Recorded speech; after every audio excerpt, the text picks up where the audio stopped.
Friends, Amazon అడవిలో దొరికిన ఈ గుడ్లగూబ, ఈ చిన్న కప్ప మరియు పాములు, విచిత్ర జంతువుల్ని చూపించడం కోసం ఈ వీడియో చేస్తున్నాను. మా ఫ్రెండ్ని అమెజాన్ అడవిలోకి పంపి ఈ వీడియోని తీయమని చెప్పి మీకోసం ఈ వీడియోని యూట్యూబ్లో అప్లోడ్ చేస్తున్నాను. చూస్తూ ఉండండి. ఇక్కడ విచిత్రమైన జంతువులు, కప్పలు, పాములు అన్నీ మనకి డిస్ప్లే అవుతున్నాయి. మీరు చూడాల్సిన విచిత్రమైన జంతువులు కూడా దీంట్లో చూపిస్తాను.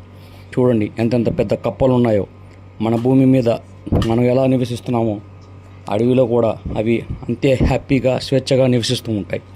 మనం చూడని కొన్ని విచిత్రమైన జంతువులు కూడా ఈ అమెజాన్ అడవిలో ఉన్నాయి. అమెజాన్ అడవి అంటే చిన్న అడవి కాదు. ప్రపంచ నలుమూలలోనే చాలా పెద్దదైన అడవి అమెజాన్ అడవి. ఈ అడవి అందాలని మీకోసం నేను చూపిస్తున్నాను. చూడండి. ప్లీజ్ నా ఛానల్ని సబ్స్క్రైబ్ చేసుకోండి, లైక్ చేయండి, షేర్ చేయండి.